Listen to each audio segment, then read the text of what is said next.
Hello बच्चों, हम लोग रिप्रोडक्शन इन ऑर्गेनिज्म में पढ़ रहे थे। इसके पहले हम लोग 3 लेक्चर पढ़ चुके हैं, इसका 3 वीडियो देख चुके हैं। अब ये चौथा और लास्ट है।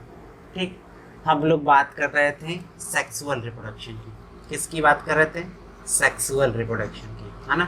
सेक्सुअल रिप्रोडक्शन, तो हमने क्या कहा था? सेक्सुअल रिप्रोडक्शन ऐसा रिप्रोडक्शन होता है जिसमें मेल गैमीट, कौन सा?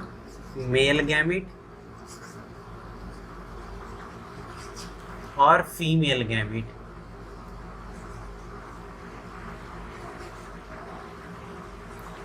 आपस में मिलता है और क्या बनाता है?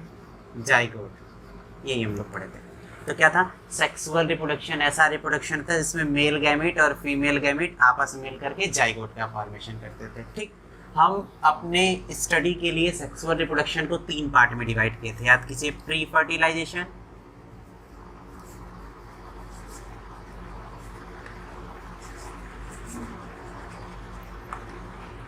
फर्टिलाइजेशन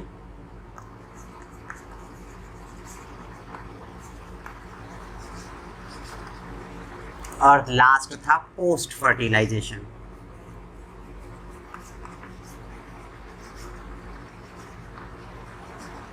ठीक, जिसमें से हम लोग प्री फर्टिलाइजेशन पढ़ चुके हैं। हम लोगों को आज फर्टिलाइजेशन और पोस्ट फर्टिलाइजेशन पढ़ना है। अगर आप में से किसी को भी कोई दिक्कत हो तो आप लोग लेक्चर नंबर 3 जाकर के आसानी से एजुकेशन विद विशाल बायोकेम हमारे चैनल पे आसानी से जाके देख सकते हैं। ठीक है, आइए हम बात करते हैं फर्टिलाइजेशन और पोस्ट फर्टिलाइजेशन। किसको हमको पढ़ना है? फर्टिलाइजेशन के बारे में। फर्टिलाइजेशन या फिर निषेचन।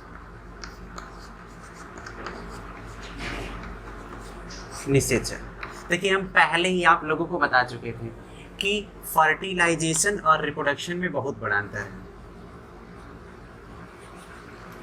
फर्टिलाइजेशन और रिप्रोडक्शन में बहुत बड़ा अंतर है। क्या अंतर है? रिप्रोडक्शन एक ऐसा प्रोसेस होता है जिसमें मेल और फीमेल के बर्थ से लेकर के उनके बड़े होने और फिर उसके बाद मेल और फीमेल गैमेट के फ्यूज होकर के जाइगोट बनने तक के कंडीशन को क्या कहते हैं? रिप्रोडक्शन। और मेल और फीमेल गैमेट को आपस में फ्यूज होने को क्या कहते हैं? फर्टिलाइजेशन। यानी रिप्रोडक्शन, अगर हम लोगों की बात करें तो हम लोग किस फेज में है? रिप्रोडक्टिव फेज में। क्यों? क्योंकि हम लोग जन्म से लेकर के बढ़ रहे हैं, हम लोगों की शादी होगा, फिर बच्चे पैदा होंगे, फिर वो बड़े होंगे, तो ये पूरा क्या है? रिप्रोडक्शन। अब अगर बात की जाए फर्टिलाइजेशन, निषेचन क्या होता है? तो निषेचन क्या होता है? बस हम लोगों के शादी के बाद जब मेल और फीमेल का गैमेट यानी युग्मक, स्पर्म और ओवम आपस में मिलता है तो उसे क्या कहते हैं? फर्टिलाइजेशन। यानी फर्टिलाइजेशन एक ऐसा प्रोसेस होता है, यह एक ऐसी प्रक्रिया होती है जिसमें मेल और फीमेल गैमेट आपस में मिलते हैं, है ना। मेल और फीमेल गैमेट आपस में क्या होते हैं? मिलते हैं। अगर वो प्लांट है, क्या है? प्लांट है, तो मेल को क्या कहते हैं? माइक्रोस्पोर, और फीमेल को क्या कहते हैं? मेगास्पोर। और वही अगर एनिमल है तो मेल को क्या कहते हैं? स्पर्म, फीमेल को क्या कहते हैं? ओवम। ठीक, तो मेल गैमेट और फीमेल गैमेट को आपस में मिल करके जाइगोट बनाने को ही क्या कहते हैं? फर्टिलाइजेशन। क्लियर हो गया? तो क्या कहोगे? फर्टिलाइजेशन। यह एक ऐसी प्रक्रिया है जिसमें मेल गैमेट और फीमेल गैमेट आपस में मिल करके जाइगोट का फॉर्मेशन करते हैं। ठीक, तो फर्टिलाइजेशन के लिए हम बोले थे मेल को फीमेल के पास जाना होगा। किसको? मेल को फीमेल के पास जाना होगा। तो देखो, हम इसके पहले ही आपको बताए थे कि मेल फीमेल के पास जाना होगा, इसलिए मेल का नंबर बहुत ही ज़्यादा होता है। क्योंकि कोई चांस नहीं है कि कौन सा मेल फीमेल के पास पहुंचेगा। क्या पता हम जिसको छोड़ रहे हैं वो न जा करके कोई और पहुंच जाए, और कोई न जाए, इसलिए फीमेल के तुलना में मेल का नंबर बहुत ज़्यादा होता है। ठीक, अब ये जो फर्टिलाइजेशन का प्रोसेस है ना, फर्टिलाइजेशन कुछ केस में क्या होता है? फीमेल के बॉडी के बाहर होता है और कुछ केस में फीमेल के बॉडी के अंदर होता है। हम क्या कह रहे हैं? हम कह रहे हैं कि क्या, कि फर्टिलाइजेशन जो है, फर्टिलाइजेशन ये कितने तरीके का होता है? 2 तरीके का, एक एक्सटर्नल फर्टिलाइजेशन, एक्सटर्नल जिसको बायोनिसेशन कहते हैं, और एक होता है इंटरनल, इंटरनल आंतरिक निषेचन। ठीक, तो फर्टिलाइजेशन क्या होता है? मेल और फीमेल गैमेट को आपस में मिलने की क्रिया को क्या कहते हैं? फर्टिलाइजेशन। जो कितने तरीके का है? 2, एक्सटर्नल फर्टिलाइजेशन और इंटरनल फर्टिलाइजेशन। एक्सटर्नल मतलब होता है बाहर, इंटरनल मतलब होता है अंदर। किसके? बॉडी के। किसकी बॉडी के? फीमेल। देखो मेल में फर्टिलाइजेशन नहीं होता, फीमेल में फर्टिलाइजेशन होता है। मेल का गैमिट फीमेल के पास क्या करता है? जाता है। क्यों? क्योंकि मेल के गैमिट में ही चलने के लिए सीलिया, फ्लैजेला ये सब कुछ पाया जाता है। फीमेल में जो ओवा होता है, ओवम होता है, वो नॉन मोटाइल होता है, वो गति नहीं करता, लेकिन मेल का जो स्पर्म होता है वो गति करता है। इसलिए मेल ही फीमेल के पास चल करके जाता है, न कि फीमेल मेल के पास आती है। आप लाइफ में ही देख लो, क्या कभी लड़की लड़के की तरफ आती है? नहीं, लड़का ही लड़की की तरफ अट्रैक्ट होता है, और यही रूल है।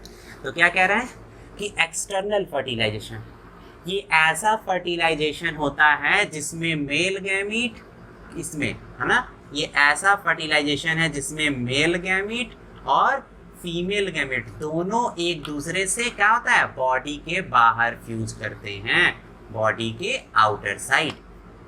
और इंटरनल फर्टिलाइजेशन ऐसा फर्टिलाइजेशन है जिसमें मेल और फीमेल गैमेट बॉडी के अंदर फ्यूज करते हैं। ठीक, तो क्लियर है? फर्टिलाइजेशन यानी मेल और फीमेल गैमेट को आपस में मिलने को फर्टिलाइजेशन कहते हैं।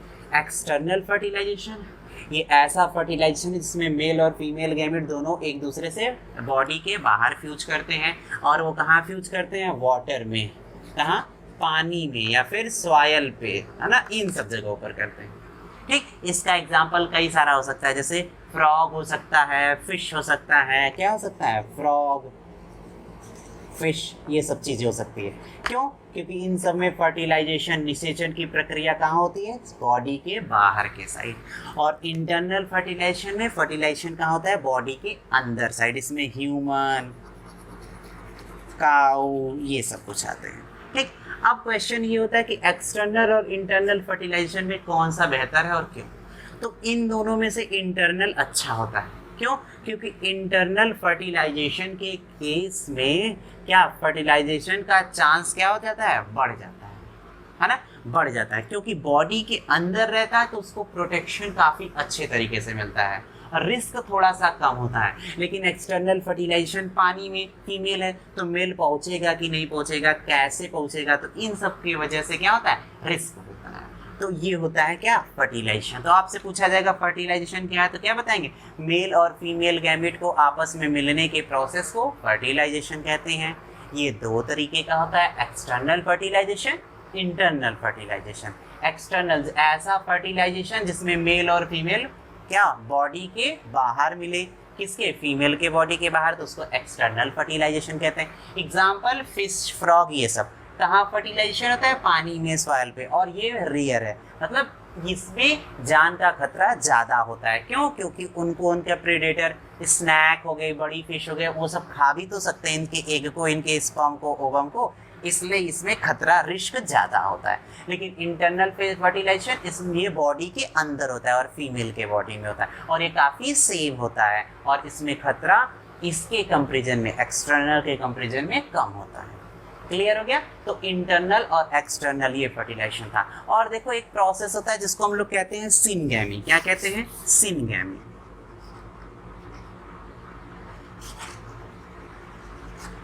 सिनगैमी, तो सिनगैमी जब मेल और फीमेल गैमेट आपस में फ्यूज करते हैं ना, तो उसी प्रोसेस को क्या कहते हैं? सिनगैमी। सिनगैमी एक ऐसा प्रोसेस होता है जिसमें मेल और फीमेल गैमेट आपस में क्या करते हैं? फ्यूज करते हैं। ठीक, तो अभी हम लोग पढ़ लिए थे प्री फर्टिलाइजेशन। प्री फर्टिलाइजेशन में क्या पढ़ते थे? गैमेटोजेनेसिस, जिसमें मेल और फीमेल डेवलप हुआ था, उनमें मेल गैमेट और फीमेल गैमेट का फॉर्मेशन हुआ था।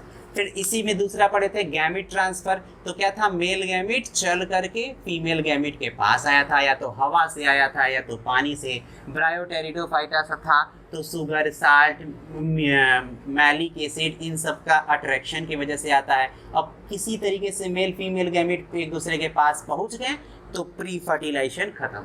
तो दूसरा क्या था, फर्टिलाइजेशन। इसमें मेल और फीमेल गैमिट आपस में मिल गए, कितने तरीके से, दो, या तो बॉडी के बाहर या तो बॉडी के अंदर। अब तीसरा स्टेप क्या होगा, अब तीसरा स्टेप होगा पोस्ट फर्टिलाइजेशन। कौन सा, पोस्ट फर्टिलाइजेशन, है ना, पोस्ट फर्टिलाइजेशन तीसरा आपको पढ़ना है। और पोस्ट फर्टिलाइजेशन ये ऐसा प्रोसेस होता है जो फर्टिलाइजेशन के बाद आता है। किसके बाद आता है, फर्टिलाइजेशन के बाद आता है। देखिए थर्ड प्रोसेस क्या है, पोस्ट फर्टिलाइजेशन।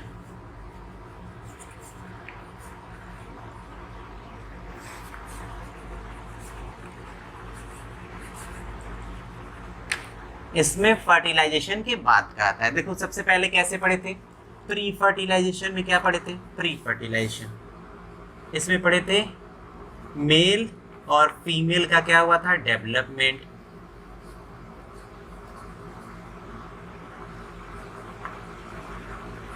फिर क्या पढ़े थे, डेवलप होने के बाद क्या हुआ था, उनका ट्रांसफर हुआ था एक दूसरे के पास।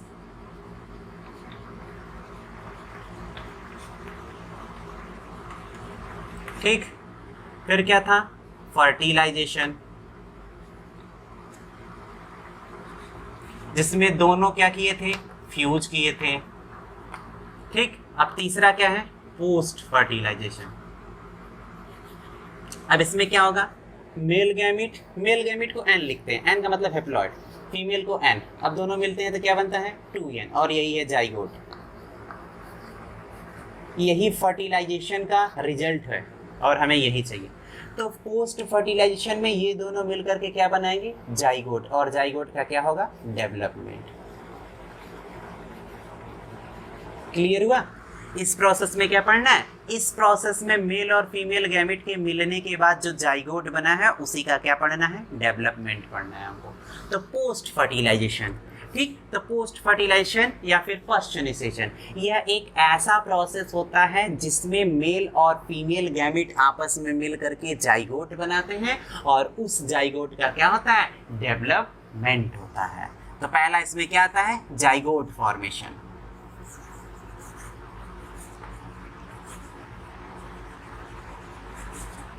क्या आता है, जाइगोट फॉर्मेशन। इसमें क्या होता है, अब जब मेल और फीमेल गैमेट आपस में पास आ गए तो जो दोनों मिल करके क्या हो गए, 2n हो गए। ये n का मतलब होता है, देखो ह्यूमन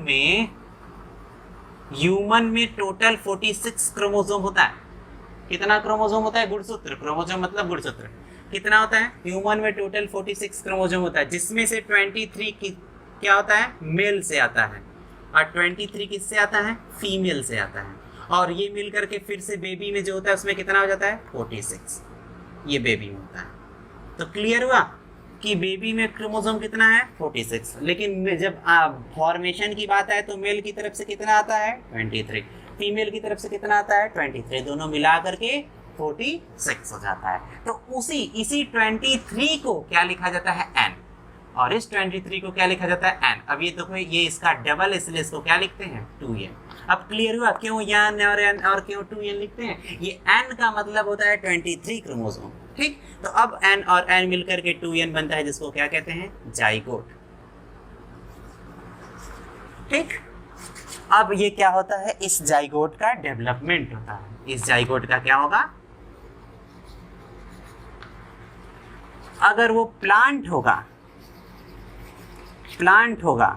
तो इसमें क्या बनेगा, फ्रूट बनेगा, सीड बनेगा। क्या बनेगा, फ्रूट बनेगा, सीड बनेगा। अगर वो एनिमल होगा तो मोरुला, अभी आप पढ़ेंगे अगले चैप्टर में, ब्लास्टुला, गैस्टुला, इस तरीके से डेवलपमेंट होकर के बेबी का फॉर्मेशन होगा। तो ये जाइगोट क्या होता है, अब इस जाइगोट में एक प्रोसेस होता है जिसको क्या कहते हैं, क्लीवेज। या ये मियोसिस की तरह होता है। किसकी तरह होता है? मियोसिस की तरह। हम लास्ट में क्लीवेज और मियोसिस में अंतर बता देंगे। मियोसिस यानी अर्धसूत्री विभाजन, क्लीवेज यानी विदलन। तो इस जाइगोट में क्या होता है? क्लीवेज। और याद रहे यही क्लीवेज या फिर मियोसिस सेक्सुअल रिप्रोडक्शन की पहचान है। आपसे जब कोई क्वेश्चन करे कि कैसे पता चला कि किसी एनिमल में सेक्सुअल रिप्रोडक्शन होता है, तो आप कहेंगे कि किसी एनिमल में सेक्सुअल रिप्रोडक्शन होता है, इस बात की पहचान क्या? उसमें मियोसिस होता है। और वो भी कब? जब मेल और फीमेल मिल करके जाइगोट बना देते हैं उसके बाद। अब इसी में मियोसिस होगा तो ये 2n किस में बदलेगा? n में बदल जाएगा। ठीक, और वो डेवलप होकर के नए जनरेशन का फॉर्मेशन करेगा। तो जाइगोट फॉर्मेशन में मेल और फीमेल मिल करके क्या बना देते हैं? जाइगोट बनाते हैं, जो आगे चल करके डेवलप होते हैं। और डेवलप होकर के क्या बनाते हैं? इम्ब्रियो। और उसी इम्ब्रियो के डेवलपमेंट को इम्ब्रियोजेनेसिस कहते हैं। और वही इम्ब्रियोजेनेसिस हमको क्या होता है? देखना है। तो आइए हम लोग देखते हैं कि इम्ब्रियोजेनेसिस क्या होता है। देखते हैं इम्ब्रियोजेनेसिस।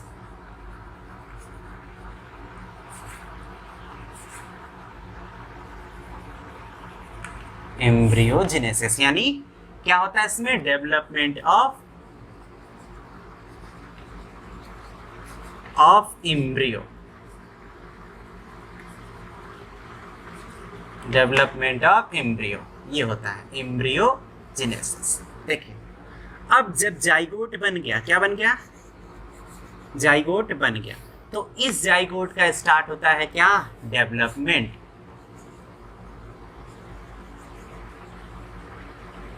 इसका डेवलपमेंट स्टार्ट होता है। और ये जाइगोट डेवलप होकर के किस में बदल जाता है? इम्ब्रियो में। और ये इम्ब्रियो डेवलप होता है और इसी का क्या होता है? इम्ब्रियोजेनेसिस। और इसी इम्ब्रियोजेनेसिस से अगर वो प्लांट है तो फ्रूट का और सीड का फॉर्मेशन होता है। और अगर वो एनिमल है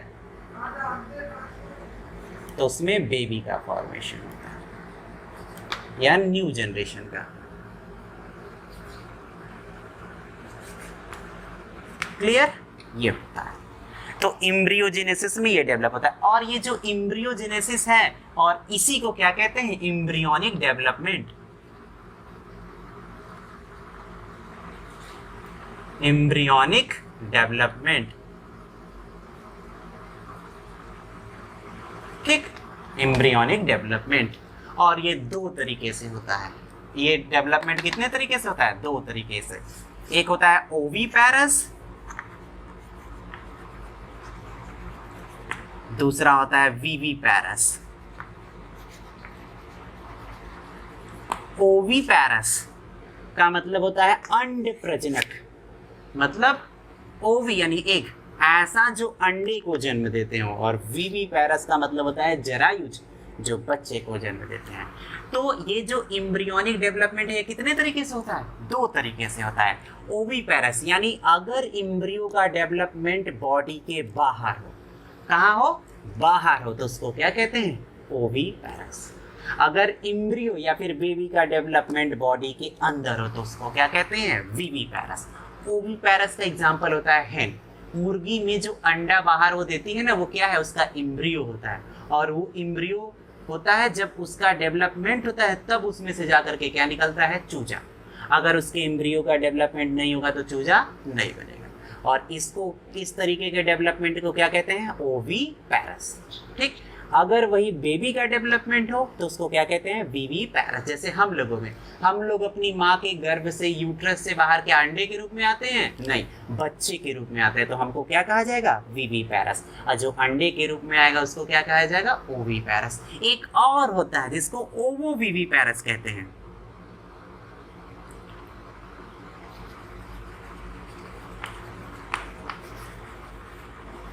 ओवोविविपैरस। ये ऐसा होता है जिसमें बीज का, मतलब जिसमें बेबी का तो डेवलपमेंट होता है पर वो डायरेक्ट बाहर वातावरण में नहीं आता, पहले वो अपनी माँ के बॉडी के अंदर रह के ही डेवलप करता है। और इसका एग्जाम्पल होता है कंगारू। आप कंगारू को देखे होंगे, तो कंगारू क्या होता है, जन्म लेने के बाद वो बाहर नहीं आता, बल्कि वो अपनी माँ के शिशुधानी में जो उसका पैकेट होता है जिसमें वो रहता है तकरीबन 1.5 साल तक उसी में रह करके डेवलप होता है, तब बाहर आता है। तो इस तरीके से नए बेबी का फॉर्मेशन होता है, नए प्लांट का फॉर्मेशन होता है, तो सीड वुड बनता है। ठीक, अब जब प्लांट की बात करें ना, तो अभी नेक्स्ट चैप्टर हम लोगों को प्लांट रिप्रोडक्शन पढ़ना है और काफ़ी डिटेल और बहुत ही अच्छे तरीके से पढ़ेंगे। बस आप लोग हमारे साथ जुड़े रहिएगा, और हाँ, हमारे चैनल को सब्सक्राइब और बेल आइकन को दबाना ना भूलें, जिससे जब जब हम वीडियो डालें आपको पता चलता रहे। ठीक, अब ये था आपका रिप्रोडक्शन और कैसे था डेवलपमेंट। ठीक, अब ये बात एक बार एक प्रोसेस होता है जिसको हम लोग क्या कहते हैं, हम बताए थे पीछे लेकिन फिर से हम बता देते हैं, पार्थेनोजेनेसिस।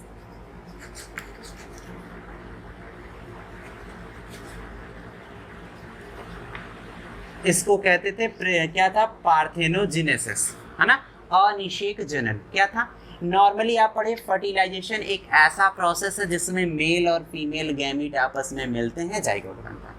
लेकिन ये एक ऐसा प्रोसेस होता है जिसमें बिना मेल फीमेल गैमीट मिले ही कोई अकेला ही नए जनरेशन को क्या करता है, प्रोड्यूस कर देता है। इसी को क्या कहते हैं, पार्थेनोकार्पी। यानी जब कभी बिना फर्टिलाइजेशन के ही अगली पीढ़ी का निर्माण हो, फॉर्मेशन हो, तो उसे पार्थेनोजेनेसिस कहते हैं। एग्जाम्पल होता है रोटी फर, हनी भी, ये सब होता है। ठीक, तो ये चैप्टर पूरा हुआ। आप लोग एक बार मेरे साथ इस पूरे चैप्टर को रिवाइज कर लीजिए, फिर इसके बाद हम लोग नेक्स्ट वीडियो में क्या, ये जो रिप्रोडक्शन इन ऑर्गेनिज्म छोड़ करके हम नेक्स्ट चैप्टर स्टार्ट करेंगे, रिप्रोडक्शन इन प्लांट। ठीक, तो आइए मेरे साथ एक बार इसको रिवाइज कर लीजिए। देखिए, हम लोग पढ़े थे रिप्रोडक्शन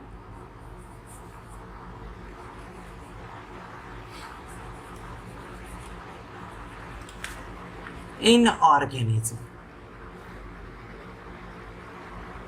तो रिप्रोडक्शन इन ऑर्गेनिज्म ये हम पीछे पढ़ा चुके हैं, हम रिवीजन कर रहे हैं।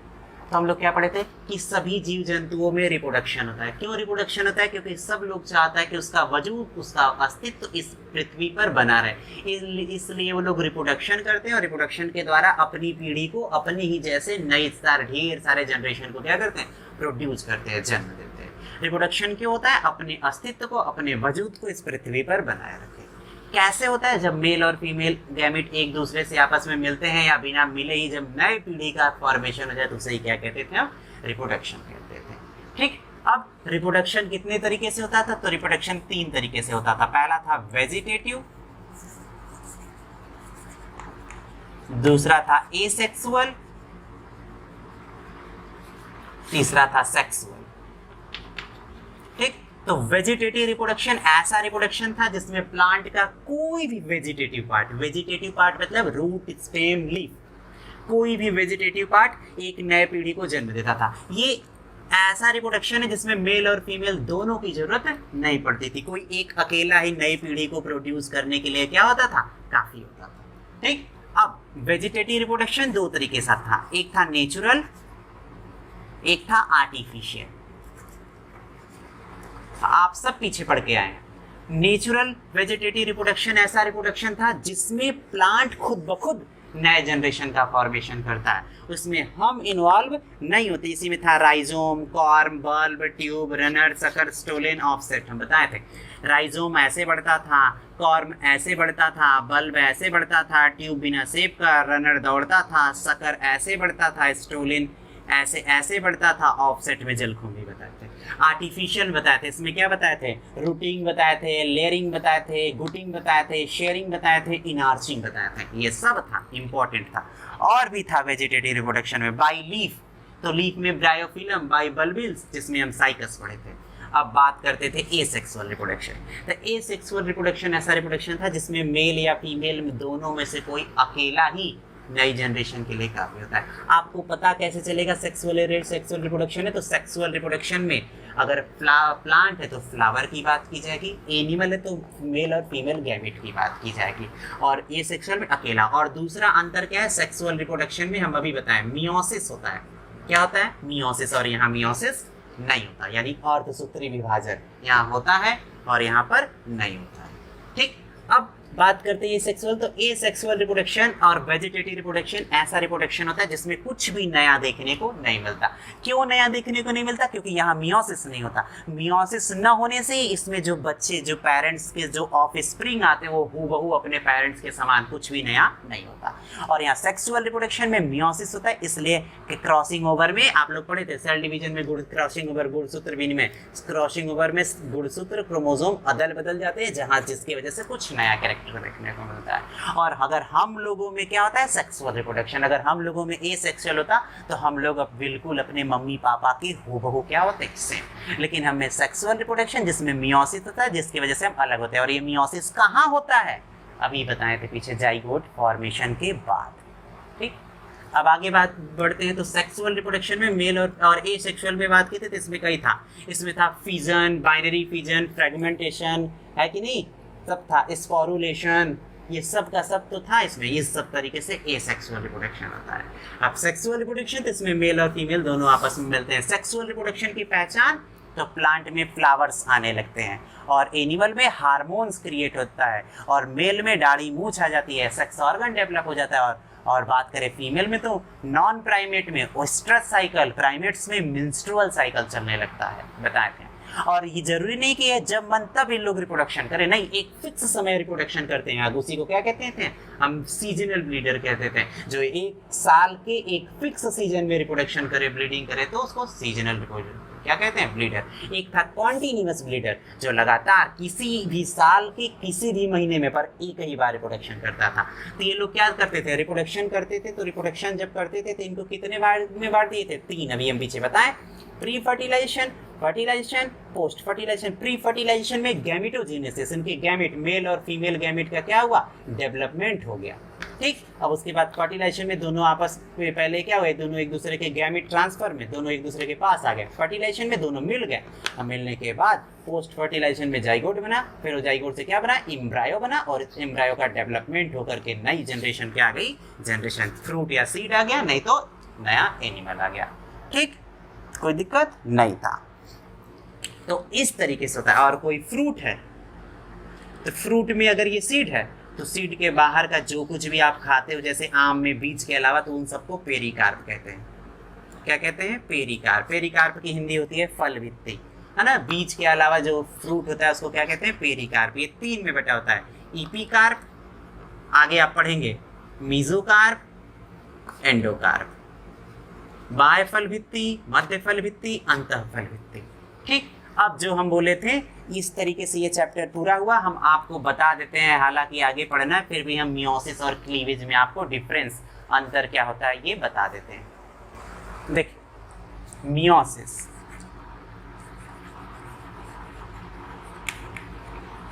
इसको क्या कहते हैं? अर्धसूत्री विभाजन। क्लीवेज,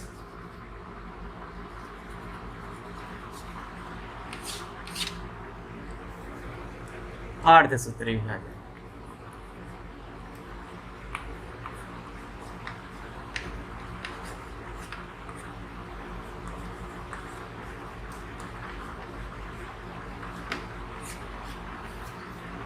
विदलन,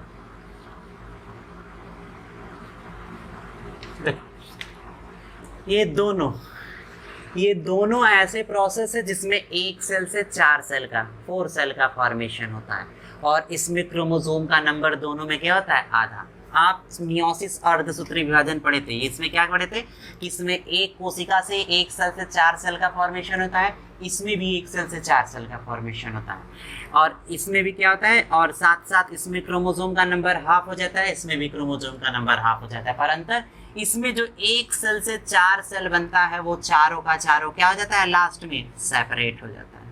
क्या हो जाता है? सेपरेट, अलग हो जाता है। लेकिन इसमें जो एक सेल से 4 सेल बनता है, वो लास्ट में चारों के चारों क्या होते हैं? एक ही में होते हैं। मतलब यहां पर कैरियोकाइनेसिस होता है,